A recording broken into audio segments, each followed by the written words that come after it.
Welcome to social post Srinivas గారు. నమస్తే అండి. ఇండియాలో చాలా మంది న్యాయ విద్యను అభ్యసిస్తుంటారు కదా. ఇటీవల కాలంలో చాలా మంది అమెరికాకు వెళ్తున్నారు. అంటే కెరీర్ కోసం. అక్కడ ఫ్యూచర్ ఎట్లా అవును. ఉంటది? ఇక్కడ న్యాయ యాహ్! విద్య చేసిన తర్వాత అక్కడ కెరీర్ ఆప్షన్‌గా తీసుకున్నప్పుడు ఇది వాలిడ్ అవుతదా? ఇండియాలో చేసిన న్యాయ విద్య కోర్స్ అనేది? ఒకసారి దాని గురించి చెప్పండి. అవును. యాహ్!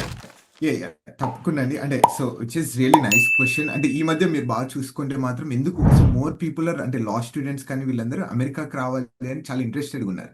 అంటే ముందు అంటే మేబీ బికాస్ లైక్ 2000 కన్నా ముందు మీరు బాగా అబ్జర్వ్ చేస్తే అంటే లా అంటే మనం అందరం యూకేకి వెళ్ళడం, లండన్‌లో చదవాలనుకుంటున్నాం. లేకపోతే కింగ్స్ కాలేజ్‌లో కానీ ఇప్పుడు అది లేదు. ఇప్పుడు అందరూ ఏమనుకుంటున్నారు అంటే అమెరికాకి వెళ్ళాలి. అమెరికాలో మనం లా చేయొచ్చు అనేది ఒక ఆప్షన్ ఉంది. మనం ప్రాక్టీస్ చేయొచ్చు అనేది. ఆల్ బికాస్ ఆఫ్ అంటే ఈ ఇంటర్నెట్ కానీ ఈ .com కానీ దీని ద్వారా మనం బాగా మోర్ నాలెడ్జబుల్ మోర్ ఇంటెలిజెంట్ అయ్యాం. అందుకే మోర్ రీజన్స్ ఇండియన్ స్టూడెంట్స్ ముఖ్యంగా అమెరికాకు వచ్చి లా చేయాలని అయితే ఉంటున్నారు. And of course like to your question, yes అంటే ఇండియాలో మనం లా చేసి తప్పకుండా యుఎస్కి వెళ్ళి ఇక్కడ మాస్టర్స్ కానీ లేకపోతే ఇక్కడ జ్యూరిస్టిక్ డాక్టరేట్ చేసి మనం బాగా పాస్ అయిన తర్వాత ప్రాక్టీస్ చేసే అవకాశం అయితే మ్యాండేటరీగా ఉంది. So we don't have any issues. But అంటే మనం ఎక్కడికి ఇలా ఇండియా నుండి ఇక్కడికి ఎలా రావాలి అనేది there are like more the difficult question. అంటే ఎందుకంటే చాలా లిమిటెడ్ పీపుల్ రావడం వల్ల మనకు ఎలా వెళ్ళాలి, ఎలా రావాలి, ఇక్కడ మనం ఎలా జాబ్ తెచ్చుకోవాలి, ఎక్కడ వీసా స్టేటస్ ని ఎలా మెయింటైన్ చేయాలి, మనం బార్ పాస్ కావాలి అనే గైడెన్స్ చాలా లిమిటెడ్ పీపుల్ కి తెలుసు. అంటిల్ అన్లెస్ అది ఎక్స్పీరియన్స్ అయినంత వరకు మాత్రం ఎవరికి తెలియదండి. అంటే చాలా మంది ఐటీ కోసం అమెరికా వస్తుంటారు. చాలా రేర్‌గా అంటే, అంటే ఇంతకుముందు రేర్‌గా లా కోసం వచ్చేవాళ్ళు. అంటే అంటే చాలా మంది తెలుసు గాని కొంతమంది తెలియదు కదా! దాని గురించి మీరు ఆ ప్రాసెస్ ఎట్లా ఉంటది? అంటే స్టార్టింగ్ నుంచి, బిగినింగ్ నుంచి కొత్తగా వచ్చే వాళ్ళకు యా యా ఓకే. అండి. Okay. Let me take my simple example అండి. నేను ఎలా అమెరికాకి వచ్చాను అనేది క్లియర్‌గా చెప్తాను. అంటే దట్ యూ కెన్ మనం ఈజీగా రిలేట్ చేసుకోవచ్చు. అవును. నేను 2023 సమ్‌వేర్ అరౌండ్ ఆ టైంలో లా పాస్ కావడం జరిగింది. 2023 మే ఎగ్జాక్ట్. యూజువల్‌గా యూఎస్ఏకి ప్రాసెస్ ఏమైపోతదంటే minimum it gonna take like minimum 6-7 months. అంటే మనం జస్ట్ అప్లై చేసిన తర్వాత 6 నుండి 7 నెలల తర్వాత మనకు అప్లికేషన్ ప్రాసెస్ కంప్లీట్ అయిపోతది. అంటే దీనికి కొంచెం మనము ఎల్సాక్ అనే ఒక అకౌంట్ క్రియేట్ చేసుకోవాలి.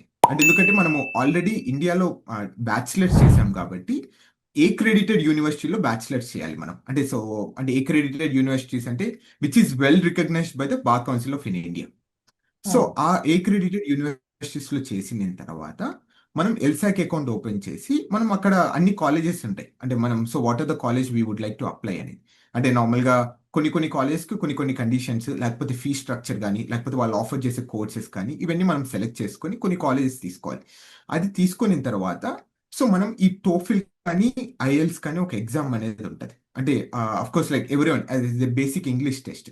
అది రాసి మనం దాంట్లో అప్లోడ్ చేసిన వెంటనే మనకు కొన్ని కాలేజెస్ వస్తాయి. అంటే మనము అకార్డింగ్ టు ద టోఫెల్ కానీ ఐఎల్టీఎస్ స్కోర్ కానీ ఏ కాలేజెస్కి మనం అప్లై చేయొచ్చు అనేది తెలిసి మనం ఆ కాలేజ్కి అప్లై చేస్తాం. This is only for the masters in law అంటే మా ఎల్ఎల్ఎం కోసం అనేది. ఎల్ఎల్ఎం మనకు అడ్మిషన్ వచ్చిన వెంటనే course like the normal casual visa ప్రాసెస్కి వెళ్ళిపోతాము. వీసా స్టాంప్ అయిపోతే మనం అమెరికన్ యూనివర్సిటీకి వచ్చేస్తాం. This simple as that. But అంటే చెప్పడానికి కొంచెం బాగా ఈజీగానే ఉంది. But like the process is so tough, like చాలా అవును. లిమిటెడ్ పీపుల్కి తెలిసింది. అంటే ఇప్పుడు ఎల్ఎల్ఎం కోసం మీరు వెళ్లారు కదా! ఓన్లీ బ్యాచిలర్ యా చేయనీకి ఇలా ప్రాసెస్ ఎలా ఉంటది? ప్రాక్టికల్‌గా నేను చెప్తాను. ఎందుకంటే మనం ఎందుకు మాస్టర్స్‌కెళ్తాము అంటే ఇది 1 ఇయర్‌లో కంప్లీట్ అయిపోతది. అంటే లా మేము ఆల్రెడీ 3 ఇయర్స్ ఇండియాలో చేసి ఉంటాం. అవును. మళ్ళీ ఇక్కడికొచ్చి మళ్ళీ లా చేసి ఇక్కడ 3 ఇయర్స్ లా చేయాలంటే which is very tough for us. అంటే ఫైనాన్షియల్‌గా కూడా కొంచెం ఇబ్బందిగా ఉంటది. అంటే ఆల్‌మోస్ట్ లైక్ ఫీజ్ అనేది సుమారు 1,50,00,000, 1,40,00,000 అట్లా ఫీజ్ ఉంటది. అవును. అంటే మనకు కొంచెం వైలబుల్ కాదు. అంటే for me it's not viable. అందుకని నేను మళ్ళీ మాస్టర్స్ చేయడం జరిగింది. అంటే అఫ్ కోర్స్ గా జేడీ కూడా చేయొచ్చు. ఇక్కడ యుఎస్ లో లాని అంటే బ్యాచులర్ ఎల్ఎల్బిని ఇక్కడ జేడీ అంటారు. అంటే జ్యూరిస్ట్ డాక్టరేట్ అంటారు. జ్యూరిస్ట్ డాక్టరేట్ కూడా 3 ఇయర్స్ కోర్స్ సేమ్. అంటే మనం ఇండియాలో జస్ట్ బ్యాచిలర్స్ కంప్లీట్ చేసి ఉండాలి. బ్యాచిలర్స్ కంప్లీట్ చేసిన తర్వాత మనం ఇక్కడ ఉన్న జేడీ కాలేజెస్ కి అప్లై చేయాలి. అంటే లా స్కూల్స్ కి అప్లై చేసి ఇక్కడికి రావచ్చు. అండ్ ఇక్కడ మెయిన్ ప్రాబ్లం ఏమైతుందంటే చాలా ఎక్స్పెన్సివ్ గా ఉంటుంది. అంటే జేడీ అంటే 1,40,00,000 లాకి ఖర్చు పెట్టాలి అంటే which is very tough for the Indian అవును. పేరెంట్స్.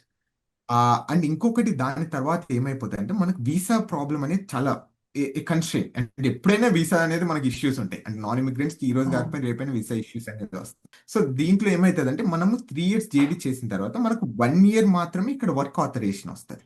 అదే one of the main difficulty for us. అంటే మనం మాస్టర్ స్టూడెంట్స్ చూసింటాం. మాస్టర్ స్టూడెంట్స్కి ఏమవుతుందంటే 2 ఇయర్స్ ఇక్కడ వాళ్ళు మాస్టర్స్ చేసి అంటే సిఎస్ లో కానీ ఎలక్ట్రానికల్ స్టెమ్ కోర్సెస్ చేసిన వాళ్ళకు 3 ఇయర్స్ వర్క్ ఆథరైజేషన్ వస్తుంది. కానీ లా చేసిన వాళ్ళకు 1 ఇయర్ వర్క్ ఆథరైజేషన్ వస్తుంది. ఇప్పుడు మాస్టర్స్ అమెరికాలో చేస్తుంటాం కదా, ఇండియాలో వాల్యుబుల్ అవుతుందా? అంటే ఇండియాలో అవుతుంది, బట్ అంటే ప్రాక్టీస్ లో అంతేం నాకు, so I don't think so practice లో అది మనకు హెల్ప్ఫుల్ అవుతుందా లేదా అనేది I still doubt it. But I'm pretty sure professor గా మీరు వెళ్ళాలి అనుకుంటే యుఎస్ లో ఎల్ఎల్ఎం చేసి మనం ఇండియాకి వచ్చి ఏదైనా ప్రొఫెసర్ జాబ్ కానీ లేకపోతే టీచింగ్ జాబ్కి వెళ్ళాలంటే of course it's kinda more helpful. అది మన రెజ్యూమేకి చాలా వెయిట్ క్యారీ చేస్తుంది. అంటే ఎందుకంటే one of the common law కంట్రీలో like one of the fastest growing కంట్రీలో మనం లా చేసి మనం కంట్రీ తిరిగి వస్తే తప్పకుండా యూస్ఫుల్ అవుతుంది మనకి. అంటే అమెరికా చట్టాలు ఇండియా చట్టాలు అంటే వేరేలా ఉంటాయి కదా, కొంచెం డిఫరెన్స్ ఉంటాయి కదా, దాని ఏమన్నా? Okay. So the more of అంటే నేను సింపుల్గా ఒకటి చెప్తాను. అంటే ఇండియాలో ఏమైతుంది అంటే because of the federal structure అనేది అంటే మనకు ఉన్న ఆ సెంట్రల్ కి స్టేట్ కి అనేది చాలా మెయిన్ డిఫరెన్స్ అనేది అంత పెద్దగా కనపరాదు. అంటే మనది కొంచెం క్లబ్ గా ఉంటది. అంటే బయటకి ఏదో ఫెడరలిజం చెప్తున్నా కానీ అంటే కొంచెం ఒక 30-40% అనేది ఎప్పుడు సెంట్రల్ కే ఇక్కడ ఎక్కువ పవర్స్ ఉండడం కానీ సెంట్రల్ మన మీద స్టేట్స్ మీద కొంచెం పవర్స్ చూపించడం కానీ జరుగుతుంటాయి. సో బట్ యుఎస్ఏలో మాత్రం ఈ ఫెడరల్ సిస్టమ్ కానీ ఈ సపరేషన్ ఆఫ్ పవర్స్ కానీ చాలా స్ట్రిక్ట్ గా ఫాలో అయిపోతారు. అంటే సింపుల్ గా నేను చెప్పాలి అనుకుంటే అంటే జ్యుడిషియల్ ట్రయలే. అంటే ఇండియాలో ఏమవుతుంది అంటే సుమారు 10 నుండి 15 సంవత్సరాలకి మినిమం మర్డర్ ట్రయల్ అనేది నడవాలి అంటే జరుగుతుంది. సో బట్ యుఎస్ఏలో మాత్రం చాలా ఫాస్ట్ గా జరుగుతుంది. అంటే ఆల్మోస్ట్ లైక్ 3-4 ఇయర్స్ కి ఆ మర్డర్ ట్రయల్ కంప్లీట్ చేసేస్తారు. 4-5 ఇయర్స్ శిక్ష చేసేస్తారు. అంటే ఇక్కడ జ్యుడిషియల్ సిస్టమ్ చాలా ఫాస్ట్ గా ఉంటుంది, చాలా స్ట్రింజెంట్ గా ఉంటుంది. అండ్ ఈవెన్ నేను చెప్తున్నా కదా, ఇక్కడ చిన్న మిస్టేక్స్ చేసిన అనుకో మన జీవితాలని నాశనం చేసేస్తాయి. అంటే సింపుల్ గా మీరు మొన్న ఒక న్యూస్ చూసారా? సో అంటే ఒకతను ఏదో సెంట్ బాటిల్ అనే దాని పేరు మీద అవును. ఓపీఎం అని రాసుకుంటే ఇదేమన్నా డ్రగ్ అనే దాన్ని టెస్ట్ చేసి అతన్ని అరెస్ట్ చేయడం జరిగింది. Just for the 3 days. Three okay. Days arrest చేసి తన వీసా అనేది రివోక్ అయిపోయింది. దిస్ మోర్ ట్రబుల్ లో ఉన్నట్టుంది ఇప్పుడు వీసా అంటే చాలా అనేది. ఫాస్ట్ గా జస్టిస్ వస్తుంది. జస్టిస్ అంటే దాని ద్వారా కొంచెం ఇబ్బంది పడిపోతున్నాము. సో కానీ దట్స్ హౌ ఇట్ వర్క్స్. అంటే భయం అనేది క్రియేట్ చేస్తుంది. మీరు ఇది తప్పు చేస్తే మాత్రం లైక్ యూ గోనా సఫర్. మీరు ఇలాంటివి ఏవి తప్పులు చేయకూడదు.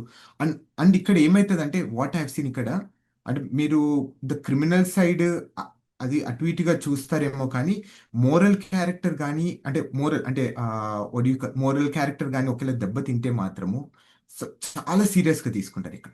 ఓకే. సో మోరల్ క్యారెక్టర్ అనేది చాలా important. And even let me tell you for my bar examination, నా బార్ ఎగ్జామినేషన్ ప్రాసెస్ అనేది ఆల్మోస్ట్ లైక్ 4-5 మంత్స్ టైం పడుతుంది. ఉమ్. మనం జస్ట్ అన్ని డీటెయిల్స్ గా మనం ఇవ్వాలి. అంటే ఏంటంటే మన ఇండియాలో మనం ఎక్కడ చూసి నేను బార్ ఎగ్జామినేషన్ కి ఫింగర్ ప్రింట్స్ ఇవ్వడం కానీ మనము డ్రైవింగ్ లైసెన్స్ సబ్మిట్ చేయడం కానీ మనం స్టేట్ ఐడి సబ్మిట్ చేయడం కానీ మనం ఎక్కడ పని చేసాము ఎక్కడ నివసించాము ఇవన్నీ ఏముండవు. కానీ అమెరికాలో అయితే ప్రతి స్టేట్ బార్ ఎగ్జామినేషన్ మీరు రాయాలనుకున్నప్పుడు ఇవన్నీ డీటెయిల్స్ ఇవ్వాలి. లెట్ మీ టెల్ యూ నా బార్ ఎగ్జామినేషన్ నేను అప్లికేషన్ ఫిల్అప్ చేయడానికి ఇట్ టుక్ మీ 1 వీక్. ఇప్పుడు అమెరికాలో 1 week state state application. Different గా బార్ ఎగ్జామ్ రాయాలా సార్? ట్రూ అండి. అది అదే every state Hess different rules ఇక్కడ. అంటే వాళ్ళ ప్రతి స్టేట్ కి ఒక బార్ కౌన్సిల్ అనేది ఉంటుంది. ఆ state bar board of law examinates అని వాళ్ళు డిసైడ్ చేస్తారు.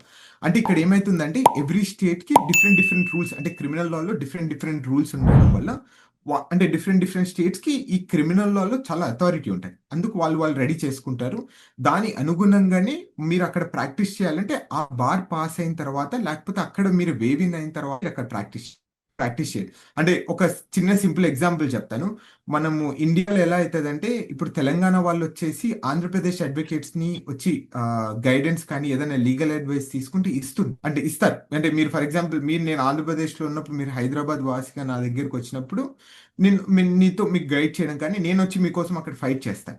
సో కానీ ఇక్కడ అలా ఉండదు. ఇప్పుడు ఫర్ ఎగ్జాంపుల్ నేను న్యూయార్క్ స్టేట్ రెసిడెంట్ అయ్యి ఉండి నేను న్యూయార్క్ లో బార్ పాస్ అయ్యా అనుకోండి, నాకు పక్కన స్టేట్ నుండి మేబీ లైక్ ఫ్రమ్ ఫిలిడెల్ఫియా కానీ న్యూజెర్సీ నుండి నా దగ్గరికి ఎవరైనా వచ్చేసి నాకు ఈ ప్రాబ్లం ఉంది నన్ను గైడ్ చేయను అనుకో, నేను చేయకూడదు. I don't have any right. And ఒకవేళ న్యూయార్క్ లాకి సంబంధించింది అయితే I can guide him. So but New Jersey residents మాత్రం మనం ఎక్కడ గైడ్ చేయకూడదు. గైడ్ చేస్తే మాత్రం ఎక్కువ మనకి చాలా కాన్సిక్వెన్సెస్ ఉంటాయి. ఇండియాలో బార్ కౌన్సిల్ ఎన్రోల్ చేసుకున్న వాళ్ళు అమెరికాలో ప్రాక్టీస్ చేయొచ్చును. మళ్ళీ ఏమైనా ఎగ్జామ్స్ లాంటివి మళ్ళీ రాయాలా? I don't think, no no no, exam రాయాలి.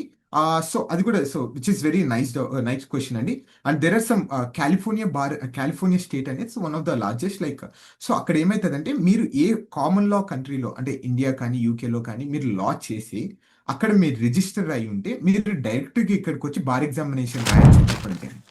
అంటే సేమ్ మీరు ఇండియాలో అడ్వకేట్ అయ్యి మీరు డైరెక్ట్ గా అమెరికాలో ప్రాక్టీస్ చేయడానికి ఒకటి ఒక ఉండదు, ఏంటంటే కాలిఫోర్నియా స్టేట్ బార్ పాస్ అయిపోయిన తర్వాత ఇక్కడ మీరు ప్రాక్టీస్ చేసే అవకాశం ఇస్తారు మీకు.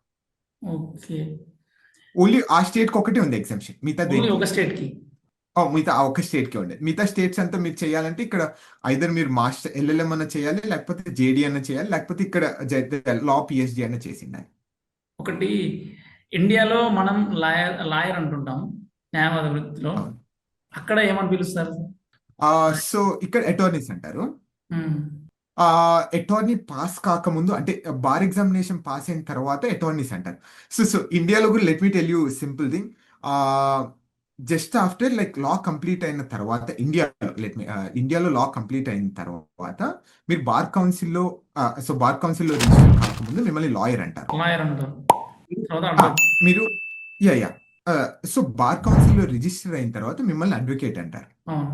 సో యుఎస్ లో ఏమవుతుందంటే యుఎస్ లో మీరు బార్ పాస్ అయిన తర్వాత మిమ్మల్ని అటార్నీ అంటారు. So that's the main difference, attorney and advocate, that's it. మన ఇండియా నుంచి వచ్చే ప్రతి అంటే లా చదవడానికి వచ్చే అమెరికా వస్తుంటారు కదా, వాళ్ళు అక్కడే కెరీర్ ఆప్షన్ మొదలు పెడదామని వస్తుంటారా, లేదంటే అంటే ఏ విధంగా మీరు చూస్తుంటారు కదా? Okay. So it is nice question. అంటే మేబీ లైక్ నాకు రిలేట్ చేసుకోవచ్చు అనుకుంటున్నాను. అంటే నేనైతే, so I just wanted to pursue, అంటే ఇక్కడ నేను ఎల్ఎల్ఎం చేసి తిరిగి వెళ్ళిపోవాలి అనుకున్నాను. So that's my last plan అనుకున్నాను. బట్ లేటర్ లైక్ ఒకసారి నాకు ఎక్స్పీరియన్స్ తెచ్చుకున్న తర్వాత మాకు ఆపర్చునిటీస్ ఇక్కడ ఎలా ఉన్నాయని తెలుసుకున్న తర్వాత మనం వెళ్ళిపోవచ్చు అనుకొని నేను జాబ్ జాయిన్ కావడం జరిగింది. ఆ జాబ్ జాయిన్ అయిన తర్వాత లైక్ మీకు తెలుసు, ఒకసారి మనం ఆ 9 to 5 జాబ్ అయిపోయిన తర్వాత అక్కడే కన్ఫర్మ్ అయిపోయి ఉంటాము. అండ్ మీరు అన్నట్టు చాలా మంది ఎల్ఎల్ఎం చేసేది మాత్రం జస్ట్ ఫర్ ఎక్స్పీరియన్స్. అంటే జస్ట్ ఇక్కడ చదువుకుంటారు, ఇక్కడున్న ఈ సో ద క్రాస్ కల్చర్ కానీ, so how the American society works కానీ, లేకపోతే వివిధ దేశాలు ఎలా ఈ లాక్ సంబంధించింది ఎలా వర్క్ అవుతుంది అని తెలుసుకొని మళ్ళీ ఆల్మోస్ట్ లైక్ చాలా మంది వెళ్ళిపోతారు. చాలా మేబీ లైక్ 10 to 20% దాకాని ఇక్కడ ఉండి సెటిల్ అయిపోయి ఇక్కడ మనం ప్రాక్టీస్ చేయాలి అనుకున్న వాళ్ళు చాలా లిమిటెడ్ గా ఉంటారు. So right now it is increasing. Overall గా అక్కడ యుఎస్ లో లా చేయడానికి ఎల్ఎం చేయడానికి ఎంత ఖర్చు అవుతుంది? ఓకే. సో అంటే నేను భయపెట్టాలని కాదు, జనరల్ గా ఇక్కడ ఫీజు అనేది ఆల్మోస్ట్ లైక్ $60,000 అనేది ఫీజు ఉంటుంది అకార్డింగ్ టు ద, అంటే హోల్ ఇయర్ కి. అంటే 1 year ఆఫ్ ఎన్ ఎల్ఎల్ఎం మన బుక్స్ కి మన ఇక్కడ ఉన్న లివింగ్ ఎక్స్పెండిచర్ కి ఆల్మోస్ట్ $60,000 అనేది ఖర్చు అవుతుంది. అంటే ఫ్రమ్ ద స్టార్టింగ్ మనం ఇండియా నుండి ఫ్లైట్ ఎక్కినప్పటి నుండి ఇక్కడ మనం ఎల్ఎల్ఎం కంప్లీట్ చేసుకొని మనం ఇండియాకి వెళ్ళిపోయేంత వరకు మినిమం ఆఫ్ $60,000 అనేది ఖర్చు పెట్టుకోవాలి.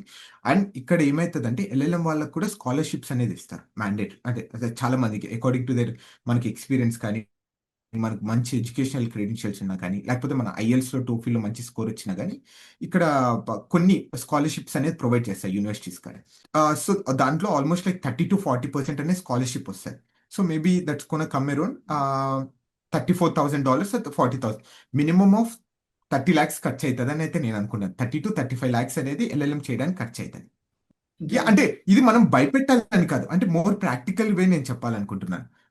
సో ఎందుకంటే ఈ లోన్ ఎవరు పే చేయాలి అంటే అది మనం లాస్ట్ మనమే పే చేయాలి, ఎందుకంటే మనం తీసుకున్న మన పేరెంట్స్ బర్డెన్ అవుతారు. సో ఏదైనా కానీ if you want to more like నేను ఎల్ఎల్ఎం చేయాలి అనుకుంటే మాత్రం ప్లీజ్ కమ్ ఎల్ఎల్ఎం చేయండి.